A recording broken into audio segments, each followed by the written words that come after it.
Inflation is often described as a tax that everyone pays equally. That is one of the most repeated lies in economics. Inflation does not hit everyone the same way. It is closer to a transfer. Wealth moving from one group of people to another. And the direction of that transfer is almost always the same. From the poor to the rich. This video explains exactly why, and the mechanism will surprise you. We have spent 6 videos building toward this moment. Banks creating money. The Fed printing trillions. The Cantillon effect explaining who benefits first. The gold standard ending in 1971, removing all limits. Now we put it all together and answer a question that affects every single person watching this video. Why does inflation hurt some people so much more than others? The textbook answer is simple. Prices rise, so everyone's money buys less. That is technically true. But it completely misses what actually happens to different income groups. And once you see the mechanism, you will understand why wealth inequality keeps getting worse no matter which party is in power. To understand who inflation hurts, you need to understand 3 key categories of wealth.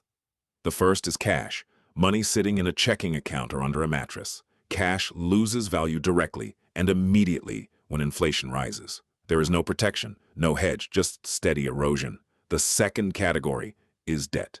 This one surprises people. Debt actually benefits from inflation. If you owe $300,000 on a mortgage and inflation rises, that $300,000 becomes easier to pay back over time. Your wages, even if they only partially keep up with inflation, buy more relative to that fixed debt. Inflation is the borrower's friend. The third category is assets. Stocks, real estate, businesses, commodities.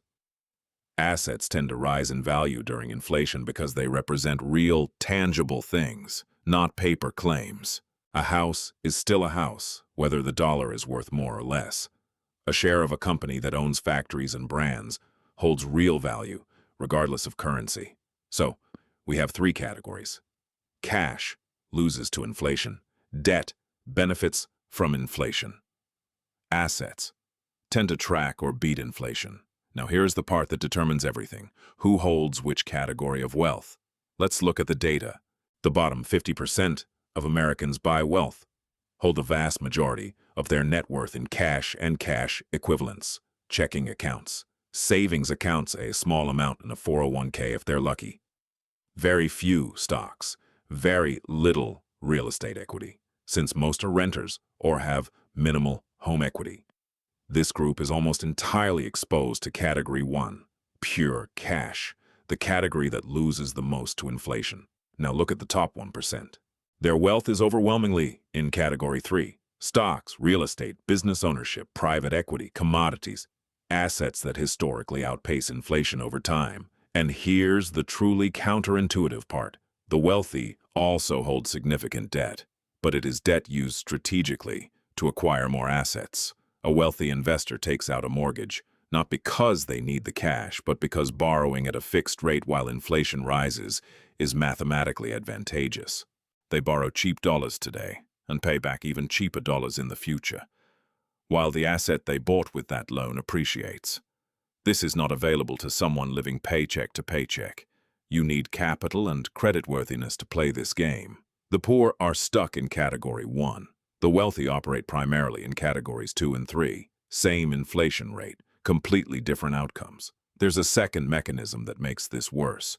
Wages do not rise as fast as prices. This is called wage lag, and it is one of the most consistent patterns in economic history. Here's why it happens. When the Fed creates new money, through QE, through stimulus, through any channel, that money does not appear simultaneously everywhere in the economy. We covered this with the Cantillon effect. New money flows into financial markets first. Asset prices rise quickly because financial markets are liquid and react instantly. Consumer goods prices rise next as that money works its way into the real economy. Wages rise last. Why? Because wage negotiations are slow. Annual reviews, union contracts, labor market frictions. By the time your employer adjusts your salary to reflect inflation, often a full year has passed, and during that year, you have been effectively taking a pay cut every single month in real terms without your nominal salary changing at all. Meanwhile, asset owners watch their portfolios adjust to inflation in real time, sometimes within days. The gap between when assets reprice and when wages reprice is where inequality grows. Every single inflationary cycle, without exception.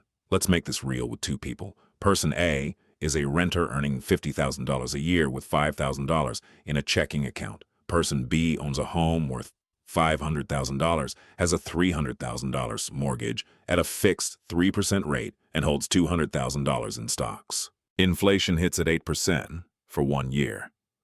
Person A's $5,000 in savings is now worth about $4,600 in real terms, a direct loss of $400. Their wages, if they're lucky, get adjusted the following year.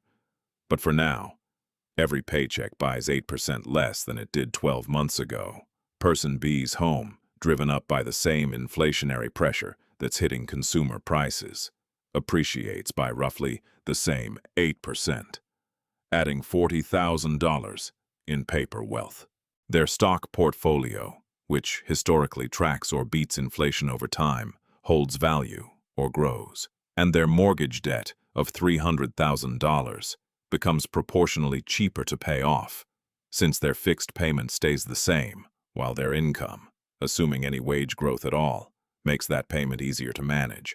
Same inflation rate.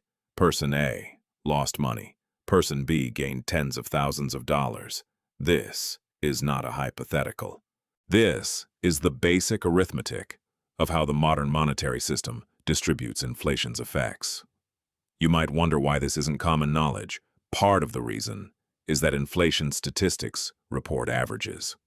The Consumer Price Index measures price changes across a basket of goods for a hypothetical average household. But there is no average household. There are renters and homeowners. There are people with diversified portfolios and people with empty savings accounts. Reporting a single inflation number obscures the fact that the experience of inflation varies enormously by wealth bracket. The other reason is more uncomfortable. The people who design monetary policy, economists, central bankers, financial professionals, overwhelmingly belong to the asset-owning class. They are not lying about inflation, but their lived experience of what inflation actually feels like is fundamentally different from someone with no assets and no debt to leverage. So the next time someone tells you inflation is a tax, everyone pays equally, you'll know that's not quite true. It's a tax. The poor pay in cash and the wealthy pay in nothing, because their wealth was never sitting in cash to begin with. Understanding this won't change monetary policy, but it changes how you think about your own finances. If you've ever wondered why the advice is always to own assets rather than hold cash, now you know exactly why. Subscribe if you want to keep following where the money actually goes. Because next time we look at what happens when the people designing the system start believing their own myths.